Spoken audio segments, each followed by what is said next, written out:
የምሽቱ የጨዋታ መርሃ ግብር ምላሽ የሚሰጠን ይሆናል። እንደምታውቁት ባለፈው ዓመት ከኒውካስል ዩናይትድ ጋር በነበረው የጨዋታ መርሃ ግብር ግማሽ ፍጻሜን አርሰናል መሻገር አልቻለም ነበር። ስለዚህ የዘንድሮ ሌላ ግማሽ ፍጻሜ ያለበት ግን አድቫንቴጅ የወሰደበት ነው። ከኒውካስል ጋር በሜዳውም 2 ጎል አስተናግዶ አርሰናል ተሸነፈ። ከሜዳውም ውጭ 2 ጎል አስተናግዶ ለኒውካስል እጁን ሰጠ እና አሌክዛንደር ኢዛክ የአርሰናል ተከላካዮችን ያፈራረሱበት ውድድር እንደነበር አይዘነጋም። ባለፈው ዓመት በነበረው የካራባው ካፕ መርሃ ግብር ወይም የሊግ ካፕ፣ ካራባው ካፕ በማስታወቂያ መጠሪያው ስያሜ የተሰጠው ነው እንጂ ትክክለኛ መጠሪያው የእንግሊዝ ፉትቦል ሊግ ተብሎ ነው የሚጠራው። በቅድሚያ ስለ እንግሊዝ ፉትቦል ሊግ አንዳንድ ነገሮችን እናንሳና የዚህ ዋንጫ ለአርሰናል አስፈላጊነቱ ምን ያክል ነው የሚለውን ርዕሰ ነጥብ ማሳያ ይሆንናል ብዬ አስባለሁ። የእንግሊዝ ፉትቦል ሊግ ካፕ እንግሊዝና ዌልስን የሚያጠቃልል ወይም ደግሞ በእንግሊዝ ውስጥ የሚገኙ ክለቦችንና በዌልስ ላይ ያሉ እንደነ ካርዲፍ ሲቲ የመሳሰሉ ቡድኖችን አካቶ በአጠቃላይ 92 ክለቦች ነው በእንግሊዝ ፉትቦል ሊግ ካፕ የሚወዳደሩት። ይሄ ውድድር በ1960 ወይም ከ66 ዓመት በፊት የተመሰረተ ውድድር ነው። እንደገና ስያሜው መቀየር አለበት፣ ተወዳዳሪዎቹንም ከታች ጀምሮ መያዝ አለብን ብለው 2016 በፈረንጆች አቆጣጠር አሜንድ አድርገውታል ወይም አስተካክለውታል። በፊት ፉትቦል ሊግ ካፕ ይባላል። ከዛ የኢንግላንድ ፉትቦል ሊግ ካፕ የሚል ስያሜ ሰጥተው 2016 ላይ እንደ አዲስ የውድድሩን ተሳታፊ ቁጥር በማስተካከል ፎርማቶችንም በተወሰነ መልኩ ሪሼፕ አድርገው ቅርጽ ሰጥተዋቸው ይህንን ውድድር ከተመሰረተ በመጀመሪያ ደረጃ ከተመሰረተ 66 ዓመት እንደ አዲስ ከተመሰረተ ደግሞ 10 ዓመት ያስቆጠረ ሊግ ነው እና 92 ቡድኖች የሚሳተፉበት ነው። በእንግሊዝና በዌልስ የሚገኙ ቡድኖችን ያካተተ ነው። የዚህ የእንግሊዝ ፉትቦል ሊግ ካፕ ትልቁ ጠቀሜታ ምንድን ነው ብለን ካየን በአውሮፓ መድረክ ላይ መሳተፍ ላልቻሉ ቡድኖች የተለየ ጥቅም ያለው ውድድር ነው። በአውሮፓ መድረክ የሚያሳትፍ ቦታ ላይ ላልተቀመጡ ቡድኖች። ምክንያቱም የእንግሊዝ ፉትቦል ሊግ ካፕን ወይም በስፖንሰርሺፑ መጠሪያ የካራባው ካፕ፣ ካራባው ስፖንሰሩ ስለሆነ ማለት ነው። የካራባው ካፕን የአውሮፓ ዋንጫ ወይም የዩኤፋ ውድድሮች ላይ የሚያሳትፈው ቦታ ላይ አውሮፓ ሻምፒዮንስ ሊግ እስከ 4ኛ ነው። እንደየክለቡ አቅም 5ም ሊሆን ይችላል። 5 እና 6 ዩሮፓ ሊግ ነው። 7ኛ ኮንፈረንስ ሊግ ነው። እስከ 7ኛ ደረጃ ላልተቀመጠ ክለብ ይሄ የእንግሊዝ ፉትቦል ሊግ ካፕ አቋራጭ መንገድ ነው። የዚህን ውድድር በአውሮፓ ለሚያሳትፈው ቦታ ላይ ደረጃ ላይ ያልተቀመጠው ክለብ ዋንጫውን ከወሰደ በቀጥታ በዩኤፋ ኮንፈረንስ ሊግ የሚገባበትን እድል ስለሚፈጥርለት ማለት ነው። የቅርብ ጊዜ አሸናፊው ቅድም እንዳልኩት ኒውካስል ዩናይትድ ነው። ኒውካስል አርሰናልን ነው በግማሽ ፍጻሜ ያሸንፎ ለዋንጫ ደርሶ ይህንን ድል ያሳካው ከረዥም ጊዜ በኋላ ዌምብሊ ስቴዲየም ላይ ሌላ ታምር የተፈጠረ እስኪመስላቸው ድረስ ማለት ነው ኒውካስል ዩናይትዶች ማለት ነው። ምክንያቱም ከረዥም ጊዜ በኋላ ያነሱት ዋንጫ ስለሆነ ማለት ነው።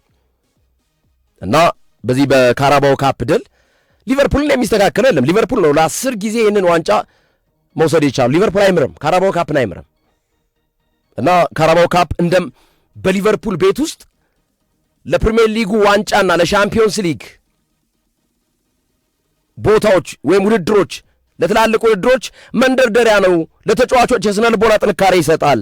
ዋንጫ እኮ አንስተን የመጣን ቡድኖች ነን የሚለውን የስነ ልቦና ጥንካሬ ያጎናጽፈናል ብለው ያምናሉ ሊቨርፑላውያን። ለዛ ነው አይቀልዱም። ሊቨርፑል 10 ጊዜ ዋንጫውን ወስዷል።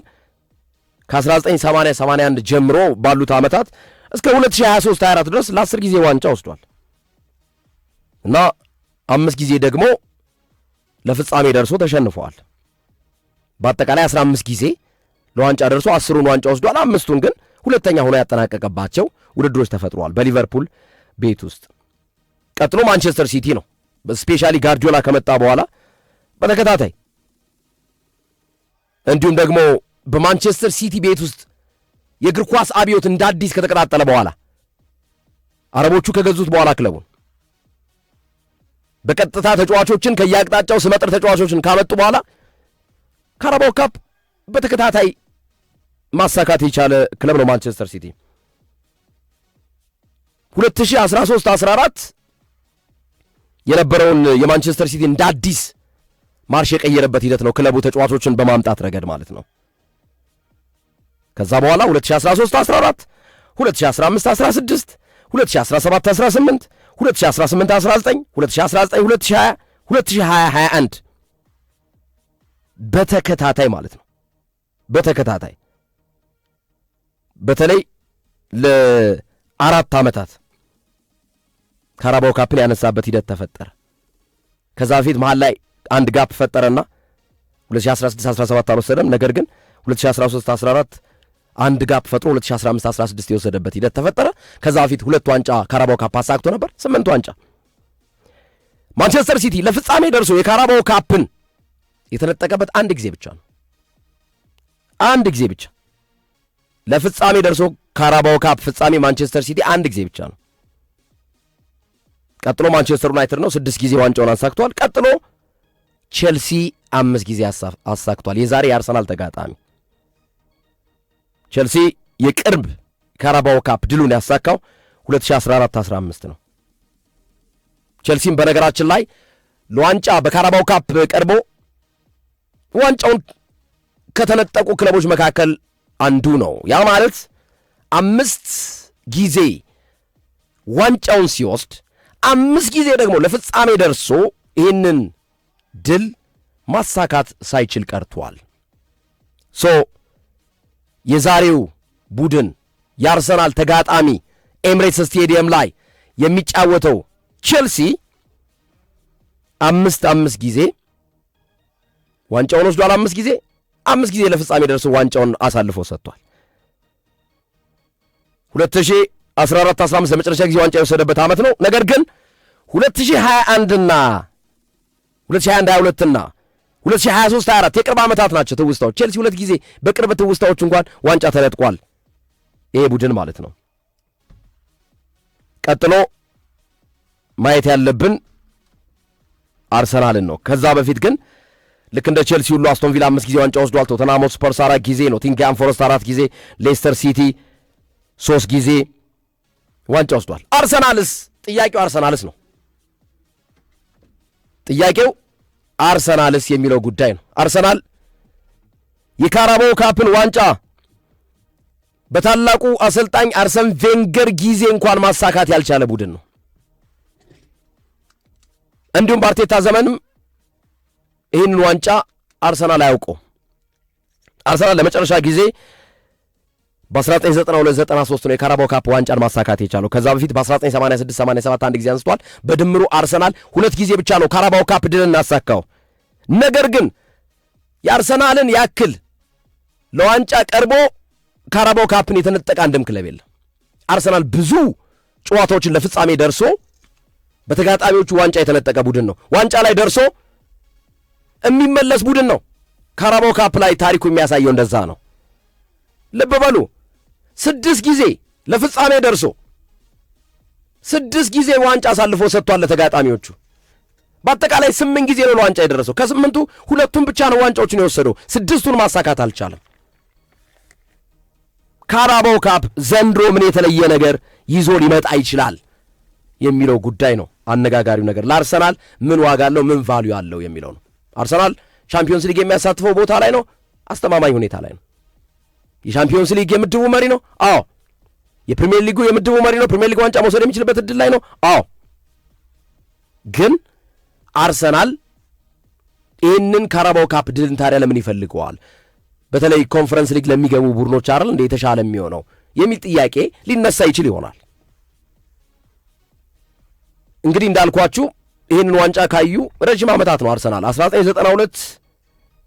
93 ነው። ይሄ ዋንጫ ለትላልቅ ቡድኖች ብዙ ጊዜ የሊቨርፑልን ሐሳብ ብዙዎቹ ይጋሩታል። ሊቨርፑል የሚያነሳው ነጥብ አለ እንደ ማነሳሻ፣ እንደ ስነ ልቦና ጥንካሬ።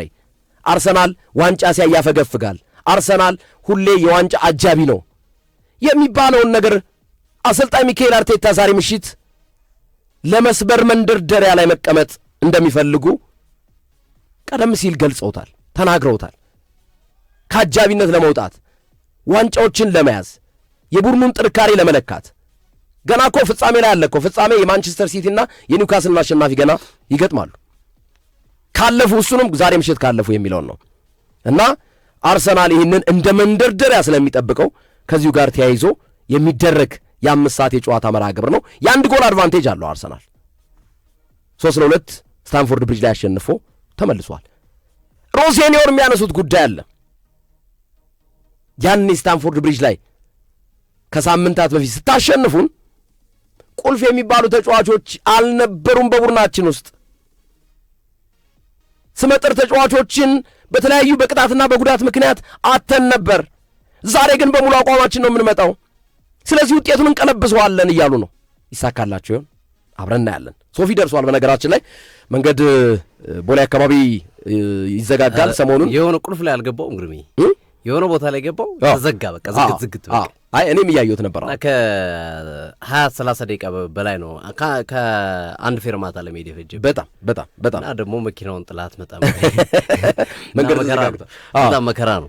በጣም እስኪከፈት ድረስ ነው። የኮሪደር ልማት ቦሌ መድኃኒዓለም አካባቢ ስለሆነ እንታገሳ። መንገዶች ስለተዘጋጉ ሰሞኑን በጣም ከዚህ ከኮሪደር ልማቱ ጋር በተገናኘ የመንገድ መጨናነቆች አሉ።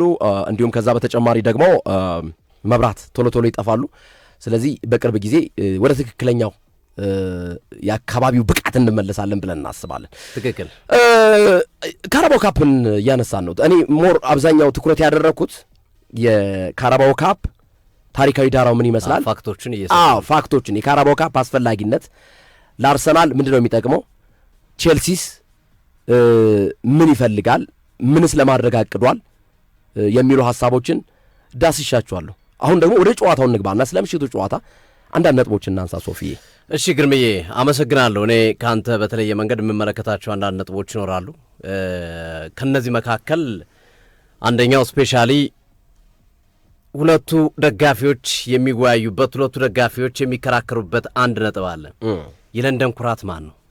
the pride of London ብሉ ነው ወይስ ገነርስ ነው የሚለው የብዙ ደጋፊዎች መከራከሪያ ነው። እዛው እንግሊዝም ያሉ ጭምር ኢትዮጵያ ውስጥም ያሉ የሚከራከሩበት ነው። እንግዲህ ቼልሲዎች 2 ሻምፒዮንስ ሊግ አለን በቶማስ ቱኸልና በዲማቴዮ ዘመን። ፕሪሚየር ሊግ አንስተናል፣ ለዛውም ጥቂት ጎል የተቆጠረበት ቡድን ይዞ ጆዜ ሞሪኖ 15 ጎል ብቻ አስተናግደው ዋንጫ ወስደናል የሚልና መሰል ነገሮችን ያነሳሉ። አርሰናሎች ደግሞ ዓለም አቀፍ ተቀባይነትና ዝና ያለን ክለብ ነው፣ ወርቃማ ዋንጫ ወስደናል፣ 13 ጊዜ ፕሪሚየር ሊግ ዋንጫ ወስደናል የሚል መከራከሪያ ያነሱና ሁለቱ እርስ በርስ እኔ ነኝ ፕራይድ ኦፍ ለንደን፣ እኔ ነኝ የለንደን ኩራት፣ እኔ ነኝ የለንደን ኩራት የሚል ሐሳቦች ያሏቸው ቡድኖች ናቸው። በእርግጥ የአንድ ከተማ ክለብ ይሆኑ እንጂ የደርቢ መጠናቸው ላቅ ያለ አይደለም። ለምሳሌ አርሰናል ከቶተናም በጣም ከባድ ደርቢ ነው፣ ቼልሲ ከፉላም ከባድ ደርቢ ነው። የአርሰናልና የቼልሲ ግን በእነሱ ደረጃ የሚጠቀስ ሳይሆን ቀዝቀዝ ያለ ደርቢ ነው። ስለዚህ አሁንም ሁለቱ ደጋፊዎች የሚያነሱን ማን ነው የለንደን ንጉሥ፣ ማን ነው የለንደን ኩራት የሚለውን ለማሳየት የሚደረግ ጨዋታ ነው። ምንም ጥርጥር የለውም። አንድ ነገር ማንሳት ይቻላል። አርሰናል ሻምፒዮንስ ሊጉን ዘንድሮ ካነሳ ቼልሲዎች የሚመኩበት የሻምፒዮንስ ሊግ ዋንጫ አለን የሚሉትን ታሪክ በመስበር ፕራይድ ኦፍ ለንደን እኛ ነን ቢሉ ሊያስኬድ ይችላል። ዋንጫውን ሻምፒዮንስ ሊጉን እስካላነሱ ድረስ ግን ከዓለም አቀፋዊ ተቀባይነት አንጻር የዓለም ዋንጫን አንስቷል። ቼልሲ የፊፋ የክለቦች ዓለም ዋንጫ፣ ሻምፒዮንስ ሊግን አንስቷል። የአውሮፓ ሻምፒዮን ሆኗል። ከእነዚህ ነገሮች አንጻር ቼልሲዎች የሚወስዷቸው ሀሳቦች የሚያስኬዱ ናቸው። ግን በዚህ ስሜት ውስጥ ነው የሚከናወን ጨዋታ ስለሆነ አሸናፊ ቡድን ፕራይድ ኦፍ ለንደን እኔ ነኝ ለማለት የሚመች ፉከራ የሚያደርግበት ነው እዚህን ጨዋታ ድል ማድረግ። ግን በሚዛን ስሌት ስናስቀምጠው ሚዛኑ ወደ ቼልሲ ያዘነበለ ይመስለኛል። ምክንያቱም ቼልሲ የዩኤፋ ሻምፒዮንስ ሊግን ዋንጫ አንስቷል። ቼልሲ በአውሮፓ መድረክ የተካሄዱትን በሙሉ ዋንጫዎች ያነሳ ብቸኛው ክለብ ነው። በነገራችን ላይ ትክክል። ኮንፈረንስ ሊግን አንስቷል፣ ዩሮፓ ሊግን አንስቷል፣ ሻምፒዮንስ ሊግን አንስቷል፣ እንደገና የፊፋ ክለቦች ዓለም ዋንጫን አንስቷል፣ በእንግሊዝ ምድር ፕሪሚየር ሊግ አንስቷል፣ ካራባው ካፕ አንስቷል፣ ኤፍኤ ካፕ አንስቷል። ሶ ሚዛኑ ከሻምፒዮንስ ሊግ አንጻር፣ ከኮንፈረንስ ሊግ አንጻር፣ ከዩሮፓ ሊግ አንጻር፣ ከፊፋ ክለቦች አንጻር ስናየው ሚዛኑ ወደ ቼልሲ ያዘነበለ ይመስለኛል። ለንደን ኦፍ ፕራይድ ኦፍ ለንደን የሚለው ማለት ነው። አዎ እኔ ደግሞ በሌላ መንገድ ልሂድ ብግርሚ በደጋፊ ዓለም አቀፍ ተቀባይነት ቁጥር ይሄም አንዱ ፈን ቤዝህ የፈን ቤዝህ ሜጀር ነገር ነው። የኩራት የመሆንህን ወይም የስኬትን ሚስጥር የሚያሳዩ ነገሮች መካከል አንዱ የደጋፊ ቁጥርም ቫሊዩ አሉ። ለምሳሌ ሪያል ማድሪድ ዓለም አቀፍ ተቀባይነቱ አንዱ የደጋፊ ነው። ማንቸስተር ዩናይትድ አንዱ ዓለም አቀፍ ተቀባይነት ካሉት ነገሮች መካከል ስቲል አሁንም ዋንጫ ሳያነሳ ማንቸስተር ዩናይትድ በብራንድነት እንዲቀጥል ያደረገው ዓለም አቀፍ ተቀባይነት፣ ዓለም አቀፍ የደጋፊዎች ቁጥር ከፍ ያለ ከመሆኑ ጋር ተያይዞ ነው። ስለዚህ መለኪያው የትኛው ነው የሚለው መሰረት ይመስለኛል። ከዋንጫ አንጻር ከለካ ነው ግርምዬ ከአንተ ጋር ስማማለሁ። ቼልሲ ነው ፕራይድ ኦፍ ለንደን። ከደጋፊዎች አንጻር ከዓለም አቀፍ ተቀባይነት አንጻር ብዙ ደጋፊዎች በዓለም ከየትኛው ክለብ ነው ያለው ብለን ስናስብ ምንም ጥያቄ የለውም ፋክቶችን መመልከት ነው። የተሻለው አርሰናል ነው። ከዛ አንጻር ልንመለከተው እንችላለን። ዙሮ ግን ያ ስሜት አለ ነው። አሁን አድማጮች እንደፈለጉ ይውሰዱት። የአርሰናል ደጋፊዎችም እኛን የለንደን ኩራት ማለት ይችላሉ። የቼልሲ ደጋፊዎችም እኛን የለንደን ኩራት ብለው በተለያዩ ምክንያቶች ይከራከሩ። ግን የኛው ጨዋታ ግን ማን ነው ፕራይድ ኦፍ ለንደን የሚለውን ለመለየት አንዱ የስሜቱን ለማምጣት የሚደረግ ወይም ይህንን ክርክር መቋጫ ባያደርገውም ግን ስሜቱ ለምሳሌ አርሰናል እኛ ነን የለንደን ኩራት ያሸነፍናችሁ ይላል። ቼልሲም ካሸነፈ ከቀለበሰ ተመሳሳይ ነገር ሊኖር ይችላል። ይህ አንዱ የጨዋታው እንቅስቃሴ ወይም የዛሬው ምሽት ጨዋታ ሂደት አንዱ ማሳመሪያ ሀሳብ ነው ብዬ ስላሰብኩ ነው። ሌላው ቅድም ግርምሾ ነካክቷል መሰለኝ ካልተሳሳትኩኝ፣ ቼልሲ በመጀመሪያው ዙር ጨዋታ ላይ እንዳለ ቁልፍ ተጫዋቾቹ አልነበሩ። ካይሲዶ አልነበረም፣ ኮል ፓልመር አልነበረም፣ ሌሎችም በርከት ያሉ ተጫዋቾች እንዳለ ስናነሳ ነበር በዛን ቀን ጨዋታችን። ሊያም ዴላፕ፣ ኮል ፓልመር፣ ካይሲዶ እያልን በርካታ ተጫዋቾችን ስንጠቅስ ነበር። ተቀያሪ ራሱ ሳስቶ ነበር አልነበረም። አርሰናል በንጽጽር በዛ ጨዋታ ላይ የተሻለ ቡድን ነበረው፣ ወይም አብዛኛው ተጫዋቾቹ ዝግጁ ነበሩ ለዛ ጨዋታ። ኢንካፔ፣ ካላፊዮሪ አይ ቲንክ አልሳሳትኩ እንደዚህ አይነት ተጫዋች ነበር ያልነበርኩ። አብዛኛው ተጫዋች ግን ነበረ። አሁን ይበልጥ በዚህኛው ጨዋታ ላይ ተጠቃሚ ነው የምናየው። በመጀመሪያው ዙር ጨዋታ ላይ አርሰናል ተጠቃሚ ነበረ፣ ተጫዋቾች አለመኖሩ። ቅያሬ ላይም አልነበሩም። ቅጣት ላይ ነበረ ካይሲዶ፣ ኮል ፓልመር ጉዳት ላይ ነበረ። ሊያም ዴላፕ መዓት ናቸው። ኢቨን ሪቼ ጄምስ ካልተሳሳትኩኝ ብዙ ተጫዋቾች አልነበሩ። ወደ 8 የቼልሲ የቋሚ ቡድን አባላቶች አልነበሩም በዛ ጨዋታ ላይ። አሁን ደግሞ ሚዛን ወደ ማን ያጋድራል? ወደ ቼልሲ ያጋድራል። ቼልሲ አሁን እንዳለ ተጫዋቾቹ ተመልሰውለታል። አብዛኞቹ ተጫዋቾቹ ዝግጁ ናቸው። ኢስቲቫው ብቻ ነው በሀዘን ምክንያት የማይኖሩ በዛሬው ጨዋታ ላይ። ሀዘኑ ምን እንደሆነ ባይጠቀስም ያኔ ግን ጎል አስቆጥሯል። ባይዘወይ ኢስቲቫውና ጊተንስ የኢስቲቫው ኢንዞ ነው ኮንፊርም ያደረገው። ኢንስታግራም ላይ ፖስት ባደረገው መጽናናት እንመኛለን ምናምን ብሎ ፖስት ካደረገ በኋላ የሀዘን እንደሆነ ብዙዎች ተረዱ። እና አሁን ከኢስቲቫው ውጪ ቼልሲ ሙሉ ነው። ካይሲዶ አለ፣ ጄምስ፣ ኮል ፓልመር አማርጦ የፈለጉትን ተጫዋቾች ሊያም ሮሴኞ መጠቀም የሚችሉ ነው። እስካሁን በነገራችን ላይ ሊያም ሮሴኞ የተሸነፉት በአርሰናል ብቻ ነው። ወደ 5-6 ጨዋታ አድርጓል። በተለይ በጣም ግጥምጥሞሹ የገረመኝ ነገር ሶፊዬ በዚህ አጋጣሚ ቼልሲ ኢንዞ ማሪስካን ከአሰልጣኝነት አባረረ። 3ቱንም ተከታታይ ጨዋታዎች ሮሴኞ አሸነፉ። ማንቸስተር ዩናይትድ ሩበን አሞሪምን አሰናበተ። ማይክል ካሪክ 3ቱንም ተከታታይ ጨዋታዎች አሸነፈ። ይሄ ግጥምጥሞሹ ትንሽ አስገራሚ ስለሆነብኝ ነው በፕሪሚየር ሊጉ ማለት ነው። በዚህ ሁኔታ ውስጥ ያለ ስለሆነ አሁን ቼልሲ በዛሬው ጨዋታ ተጠቃሚ ሆን ይመስለኛል በእኔ እምነት። ለዛ ነው ጨዋታውንም እንድንጠብቀው የሚያደርገው። ውጤት ይቀለበስ ይሆን የሚለውን ሀሳብ እንድታነሳ የሚያደርግህ እነዚህ ምክንያቶች ናቸው። ቼልሲ አሁን የተሟላ ቡድን ነው ይዞ የሚመጣው። በዌስትሃም 2-0 እየተመራ 3-2 ቀልብሶ የወጣበት መንገድ በራሱ በጥቂት ደቂቃዎች ውስጥ ነው ውጤቱን የቀለበሰው። 3ኛው ጎል 92ኛው ደቂቃ ላይ የተቆጠረው። ኦልሞስት ጨዋታው ላይ አልቅስ የተቆጠረው ነው። የቀለበሱበት መንገድ፣ የተጫዋቾቹ ፍላጎት፣ የመጫወት ኃይል፣ ጉልበት በጣም በጣም አስገራሚ ነበር። ወኔያቸው የመጨረሻው ብጥብጥ ላይ አዳማ ትራዮሬ ኮኩሬያን ባናቱ ነው የተከለው። ኮኩሬያን ባናቱ ተከለውና የሀገር ልጅ ነው እንግዲህ ስፔናውያን ናቸው ሁለቱም። ከዛ ጆዋ ፔድሮ የማይገፋ ጆንያ ነው የመሰለው። አዎ እንደ ጆንያ ነው እንዲህ ወረወረው። ከዛ ጆዋ ፔድሮ የማይገፋ ተራራ ገፋ፣ ሲመጣበት ዞሮ ተመለሰበት። ጆዋ ፔድሮ መግቢያ ነው የጠፋው። ይህ እንትን የቺምፓንዚዎች ፊልም አይታል። አዎ እንደዚህ ብሎ ነው የመጣው። አዎ እና ከነሰውነቱ ከነ ምናምን እንደዚህ አይነት ቺምፓንዚዎች እርስ በርስ ሲጣሉ ምናምን አለ አይደለ?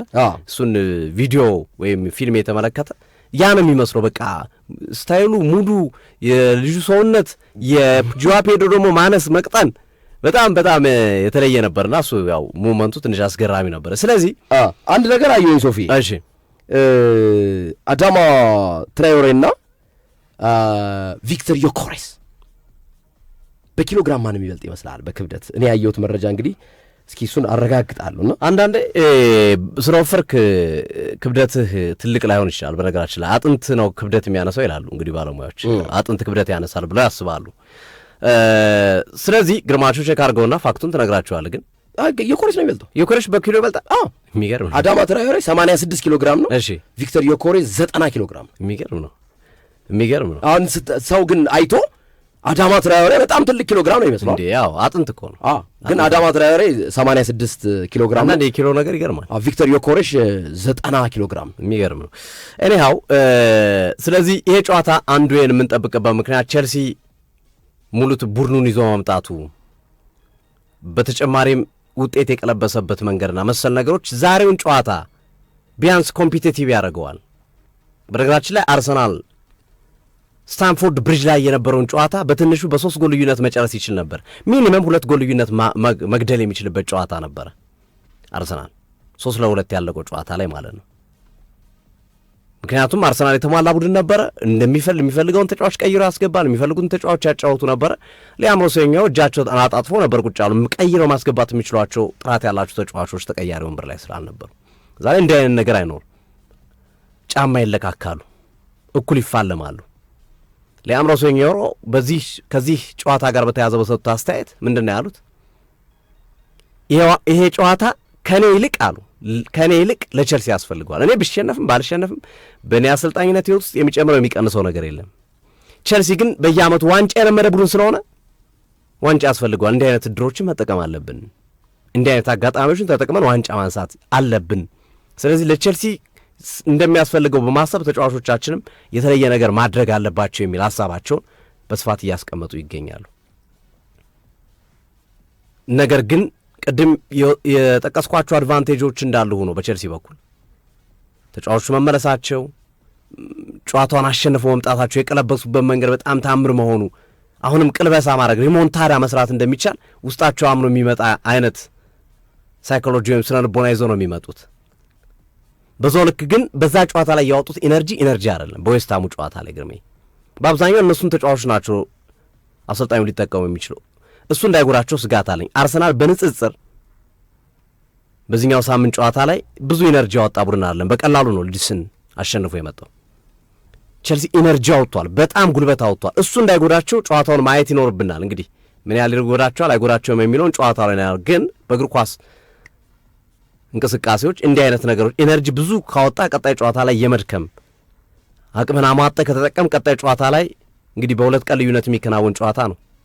ያረፉት ቅዳሜ እሁድና ሰኞና ያለፉት ዛሬ ነው ጨዋታቸውን የሚያከናውኑ። ስለዚህ ኢነርጂውን እንዴት አድርገው ሊያም ሮሴኞሮ ያወጡትን ኢነርጂ እንዴት አድርገው ይመልሱታል፣ ይተኩታል በተቀያሪ ተጫዋቾች ወይስ በዛው በተጫወቱ ተጫዋቾች ገብቶ ሪስክ ይወስዳሉ የሚሉ ጉዳይ የሚጠበቅ ነው። አርሰናል በንጽጽር በዛሬው ጨዋታ ላይ ያው የሚካኤል ሜሪኖ ጉዳት ብቻ ነው ትልቁ ጉዳቱ። ትናንትም ስናነሳ እንደነበረው ሜሪኖ የረጅም ጊዜ ጉዳት አስተናግዷል። ከዓለም ዋንጫው ጭምር ውጭ ሊሆን ይችላል እየተባለ ነው የሚገኘው። እግሩ ስር ወይም ይሄ እግራችን ስር ያሉ አጥንቶች አንዱ የመሰበር አደጋ ስላጋጠመው ነው። ብዙ ጊዜ እንደዚህ አይነት ነገሮች በጫና የሚመጡ ናቸው ተብሎ ይታመናል፣ ውስጥ እግራችን ላይ ማለት ነው። እና እሱ ነው አጠራጣሪው ወይም የሌለው ተጫዋች 100%። ማክስ ዶማንም እያገገመ ነው፣ ግን ኦልሞስት ደርሷል። ማክስ ዶማን ለዛሬ ጨዋታ ከፈለጉ ማድረስ ይችላሉ፣ ሬዲ ነው ማክስ ዶማን።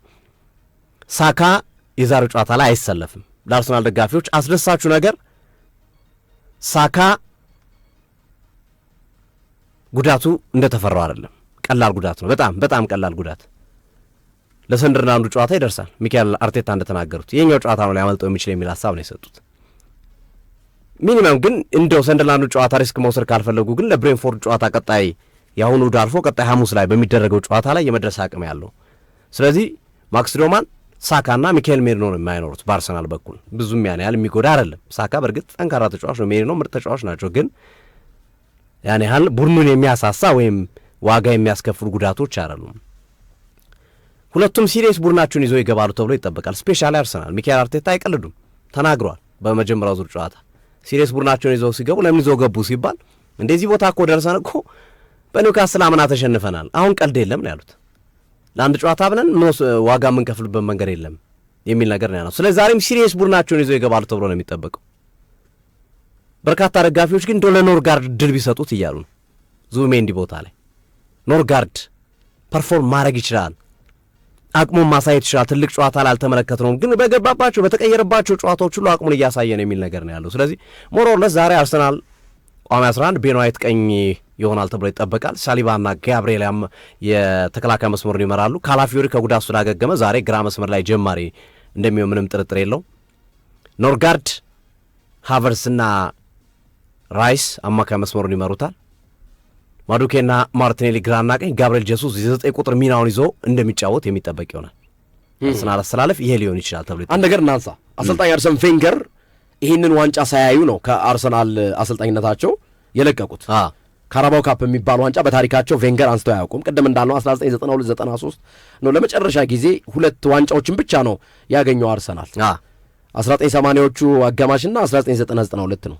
1992-93 ማለት ከትልቆቹ ክለቦች ጥቂት ዋንጫ ያለው አርሰናል ነው፣ የሊግ ካፕ ማለት። ቬንገር ካራባው ካፕን የእድል ያላገኙ ተጫዋቾችን እንዲጫወቱበት እድል የመስጠት እንቅስቃሴ ውስጥ መግባታቸው ይህንን ዋንጫ እንዲያጡ አድርጓቸዋል የሚሉ አስተያየት ሰጪዎች አሉ። ሌሎች ቡድኖች ሲሪየስሊ ነው የሚጫወቱት። እነ ሊቨርፑልን ማየት ይቻላል፣ እነ ማንቸስተር ሲቲ ማየት ይቻላል። አሁን ደግሞ አብዛኞቹ ክለቦች ከተጋጣሚያቸው አንጻር ካልሆነ በስተቀር እንደዚህ አይነት ዋንጫ ድረስ መጥቶ እድል ላላገኘ ተጫዋች የሚባል ነገር እየሰጡ አይደለም። በቅርብ ዓመታት ያየናቸው እነ ጋርዲዮላም ያሳዩን ነገር፣ በቼልሲ ቤትም ያየነው ነገር። ዛሬ ደግሞ ተጋጣሚዎቹ አርሰናልና ቼልሲ ናቸው። እንደሚታወቀው እስካሁን ባለፉት 5 ጨዋታዎች አንድም ጨዋታ አልተሸነፈም ቼልሲ፣ በባለፉት 5 ጨዋታዎች በሁሉም የውድድር አይነቶች ማለት ነው። አርሰናል ግን በማንቸስተር ዩናይትድ በፕሪሚየር ሊጉ ተሸንፈዋል። ከዛ በኋላ ሊድስ ዩናይትድን 4-0 አሸንፈዋል። በማንቸስተር ዩናይትድ 3-2 ሽንፈትን አስተናግደዋል እና አርቴታ ካለው ወቅታዊ ጊዜው ከሚያስገድደው አንጻር ሲሪየስ ቡድናቸውን ይዘው መግባታቸው ልክ አይሆንም ወይ? እኔ ልክ ነው ባይኔ ግርምዬ። እዚህ ቦታ ላይ ደርሶ እንኳን አርሰናል ሊያም ሮሴኔርን ተመሳሳይ መጠቀም አለባቸው ብዬ አስባለሁ። ከዚህ ቦታ ላይ ካለፍ ኳንጫ ነው የምገባው ቀጥታ።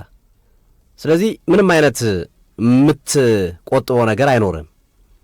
ቅድም እንዳልኩት አርሰናል በነገራችን ላይ ግብ ጠባቂው ኬፓ ነው የሚሆነው፣ ምንም ጥያቄ የለው። ከኬፓ ውጭ ግን ቢያንስ 7-8 ቤስት ተጫዋቻቸውን ይዘው እንደሚገቡ ይጠበቃል ሚካኤል አርቴታ በዛሬው ጨዋታ ላይ ጥያቄ በሌለው መንገድ ማለት ነው። ሊያም ሮሴኔሮም በተመሳሳይ መንገድ በተለይ ዌስትሃምን ካምባክ አድርገው ማሸነፋቸው የልብ ልብ ሰጥቷቸዋል። ባለፈው ወሳኝ ተጫዋቾቻችን አልነበሩም ብለው ያስባሉ። እኛ አሰልጣኝም ጥያቄ በሌለው መንገድ ኩኮሬላና ጄምስን ግራና ቀኝ አድርገው እንደሚያስጀምሩ ጠብቃለሁ። የማል ተከላካዮች ቶሲና ዳራቢዮና ቻሎባና ላይም ቻሎባና ፎፋናን፣ ካይሲዶ፣ ኮል ፓልመር እንደዚሁም ኢንዞ ፈርናንዴዝ አማካኙን፣ በግራና በቀኝ የማጥቃት እንቅስቃሴ ፔድሮ ኔቶና ጆዋ ፔድሮን ወይም ፔድሮ ኔቶና ጋርናቾን አድርገው ጆዋ ፔድሮን 9 ቁጥር ላይ አሊያም ሊያም ዴላፕ 9 ቁጥር ላይ ያጫወታሉ የሚል እምነት ነው። ሲሪየስ ቡድን ነው ይዘው የሚገቡት። ምክንያቱም አንድ ጎል ልዩነት ነው። አቻ ካረከው 1-0 ከመራ ወይም 1-0 ጨዋታውን ካጠናቀቅ ወይ 2-1 ካጠናቀቅ ወደ ተጨማሪ ሰዓትና ፔናልቲ ነው የምትሄደው። ዞሮ አርሰናል የ1-0 አድቫንቴጅ አለው። አድቫንቴጅ አለው አድቫንቴጅ ምክንያቱም ያሸነፈው 3-2 ስለሆነ ሁለት አድቫንቴጅ ነው አርሰናል ያለው እንጂ አንደኛው 1-0 ነው፣ ሁለተኛው ሜዳው ላይ ነው የሚጫወተው። 1-0 ይዘም ሰው ሜዳ መሄድ እኮ አስቸጋሪ ነው። 1-0 ይዘህ ግን ራስ ሜዳ ላይ መጫወት ቀላል ጥቅም አይሰጥም። 1-0 አድቫንቴጅ እየመራህ እንደገና ሜዳ ላይ ምክንያቱም አርሰናል 3-2 ስላሸነፈ የሚሰጡ ሳይኮሎጂካል ስነ ልቦና ጥቅም ቀላል አይደለም። በዚህ ረገድ አርሰናል በጣም ትልቅ ተጠቃሚ ይሆናል ተብሎ ይጠበቃል። ቅድም እንዳነሷት ቼልሲ የሚጠቀምበትን ነገር በተለይ ተጫዋቾቹ ከጉዳት አገግሞ መምጣታቸው እንዳነሳ ነው። አርሰናልም 1-0 ለዛውም ከሜዳ ውጭ መርቶ ነው የአንድ ጎል ልዩነት 3-2 ነው ያሸነፈው። የአንድ ጎል ልዩነት አለው። በሜዳው ነው የሚጫወቱ። ስለዚህ ግን ዛሬ ለእኔ በጣም በጣም አሪፍ ጨዋታ እንመለከታለን ብዬ አስባለሁ። ድራማም የሚኖረው ጨዋታ የሚመስልና የተለየ ፍጥጫ ሊኖረው የሚችሉ ደጋፊዎች እንዲጠብቁት ደጋፊዎች ብቻ ሳይሆን ገለልተኛ እግር ኳስ የሚወዱ የሌላም ክለብ ደጋፊዎች ሊያዩት የሚገባ አሪፍና ምርጥ ፍልሚያ እንደሚሆን ምንም ጥርጥር የለውም። ሚኬል አርቴታ በሊድሱ ጨዋታ ላይ ያደረጉት አይነት የጨዋታ መንገድ ቶሎ ቶሎ ማጥቃት፣ ቶሎ ቶሎ ወደፊት መምጣትን ዛሬ ደግሙታል። አንድ ጎሏን ለማስጠበቅ ነው የሚሄዱት ወይስ በፍራቻ ቆፈን ታድመው አላያስ ሊድስ ላይ እንዳረጉት ቶሎ ቶሎ ኳስ ያገኙ በፍጥነቱ በማጥቃት ዳይሬክት ፉትቦል ይጫወታሉ የሚለው አንዱ ከሚጠበቀው ነገር መካከል የሚገለጽ ነውና እኔ በቼልሲ በኩል ያለው መነቃቃት ደስ የሚል ነው። ልክ እንደ ማንቸስተር ዩናይትድ ቤት ውስጥ እንዳለው አይነት ጥሩ መነቃቃት ስሜት ውስጥ ያለ ቡድን ከመሆኑ ጋር ተያይዞ አርሰናልም ያለበት አቋም እጅግ ድንቅ ከመሆኑ ጋር ተያይዞ ድራማቲክ የሆነ ወይም በጣም አሪፍ የሆነ ያልተጠበቁ ነገሮች ሊከሰቱበት የሚችለው ዙሮ አንዱ ቡድን ነው የሚያልፈው፣ ቼልሲ ወይ አርሰናል ነው የሚያልፈው። ግን ድራማቲክ ነገር ያለው ጨዋታ ይመስለኛል። በጣም አሪፍ ፍልሚያ ይመስለኛል። ማጠቃለያ እናድርገውና ወይም መጠቅለያ እናድርገውና አሰልጣኝ ሊያም ሮሴኒዮ አንድ ነገር ተናገሩ። እመኑኝ ውጤቱን እንቀለብሰዋለን አሉ። አንዳንዴ እንደዚህ አይነት ነገር በኮንፊደንስ የምትናገረው የምትተማመንበት የሆነ ነገር ሲኖር ነው። ሮሴኒዮ እንዲተማመኑበት ያደረጋቸው ነገር በባለፉት ጨዋታ ላይ ያልነበሩት ተጫዋቾች በዛሬ ምሽቱ ጨዋታ ከመግባታቸው አንጻር እንደ አድቫንቴጅ ወስደውት ይሆን ወይስ ሌላ መተማመኛ ኑሯቸው ይሆን? ሶፊ አንተ እንዴት ተረዳው? ጀብደኛ አሰልጣኝ ናቸው። አሰልጣኙ በባህሪያቸው ግን በተደጋጋሚ እንደምንመለከታቸው የሚናገሯቸው ሀሳቦች አነጋጋሪ ሆኖ እናያቸዋለን ከመጡበት ጊዜ ጀምሮ እና አርሰናል ላይ ውጤት እቀለብሳለሁ ብሎ ሙሉ ልብ መናገር አይቻልም። ምክንያቱም አርሰናል ፉልሃም አይደለም አሁን ላይ ወይም ኖቲንግሃም ፎረስት አይደለም ሂደህ ውጤት ሜዳው ላይ የሚቀለብስበት ማለት ነው። ያሉት ተጫዋቾች ጥራት በጣም ከፍ ያለና ጥራት ያለው ነው። ግን አማራጭ የለም፣ እየተመራ ነው። ስለዚህ ሪሞንታዳ እሰራለሁ እያልክ እየፎከርክ ተቃራኒ ቡድን ተጽዕኖ ውስጥ ማስገባት ካልሆነ በስተቀር ምንም አማራጭ የለም። እኔ ያውቁታል ብዬ አስባለሁ። ይህንን ጨዋታ መቀለበስ ቀላል እንዳልሆነ ያውቁታል። አይቀለበስም እያልኩ አይደለም፣ ግን ከባድ ጨዋታ ነው። ይሄ ልብህም ሞልተህ እቀለብሰዋለሁ የምትለው ጨዋታ አይደለም። እንኳን እቀለብሰዋለሁ ብለህ ልታስብ ይቅርና ይህንን ጨዋታ ከዚህ ጨዋታ አቻው እንኳን ወስዳለሁ ብለህ አታስብ። ምክንያቱም የአርሰናል የተከላካይ መስመር ጎል የሚቆጠርበት አይነት ተከላካይ መስመር አይደለም። የአርሰናል የአማካይ መስመር በጣም ጥራት ያለው ነው። አጥቂው አሁን ጎል እያመረተ ነው ያለው። ጀሱስም ያገባል፣ አቨርዝም ያገባል፣ የኮሬሽም ያገባል። ሁሉም እያገቡ ነው ያሉት። ሊድስ ላይ ደግሞ ይዞት የመጡት የአርሰናል አጨዋወት ዳይሬክት ፉትቦል መሆኑ ሌላ አዲስ ስታይል ይዞ ነው የመጡት። አዲስ ነገር ነው ዛሬም አርቴታ በእርግጠኝነት ስታንፎርድ ብሪጅ ላይ በቀረቡበት መንገድ ዛሬ ይቀርባሉ የሚል እምነት የለኝም። ይበልጥ የተሻለ ቡድን ይዞ ይቀርባሉና ደጋፊውንም ኢንተርቴን ማድረግ ይፈልጋሉ። ደጋፊውም እምነት እንዲሰጣቸው በማንቸስተር ዩናይትድ ጨዋታ ሽንፈት ያዘኑባቸው ደጋፊዎች አንዳንድ ጨዋታዎች ላይ በሚያሳዩት ያልተገባ የፍርሃት ቆፈን የከፈሉትን ዋጋ ልክ እንዳልሆኑ በተደጋጋሚ የመናገራቸውን ሂደት በዛሬው ጨዋታ ላይ ያሳዩታል ብዬ አስባለሁና ለእኔ በጣም ምርጥ ጨዋታ አሪፍ ፍልሚያ እንደሚሆንና ማንም የትኛውም የእግር ኳስ ወዳጅ እንዲመለከተው ምጋብዘው ጨዋታ ነው። ግርሜ በሊግ ካፕ የዘንድሮ የውድድር ዓመት አርሰናል ተጋጣሚ ቡድኖቹ ላይ 8 ጎሎችን አስቆጥሯል። በሌላ በኩል ቼልሲ ተጋጣሚ ቡድኖቹ ላይ 11 ጎሎችን ማግባት ችሏል። ጎል በማስቆጠር ደረጃ በሊግ ካፕ ብዙ ጎል ያገባው ቼልሲ ነው። ከአርሰናል ይልቅ 11 ጎል ነው ቼልሲ ያስቆጠረው። አርሰናል ደግሞ በሊግ ካፕ 8 ጎል መረብ ላይ ያሳርፈዋል። ከዛ ባለፈ ሁለቱ ቡድኖች በቅርብ ጨዋታቸው ተጋጣሚዎቻቸውን በፕሪሚየር ሊግ አሸንፈው ነው የመጡት። አርሰናል ሊድስ ዩናይትድን 4-0 በሜዳው ኢላንድ ሮድ ሲያሸንፍ ቼልሲ ዌስትሃም ዩናይትድን 3-2 በሆነ ውጤት አሸንፏል። ድብድብ የነበረበት በጣም አስደናቂ ፉክክር የነበረበት ለተመልካች ማራኪ የሆነ ጨዋታ ነበር። ዌስትሃም 2-0 ሲመራ ነበር። ስታንፎርድ ብሪጅ ላይ በነበረው መርሃ ግብር ቼልሲ 3-2 ውጤት ቀልብሶ የወጣበት ጨዋታ ነው።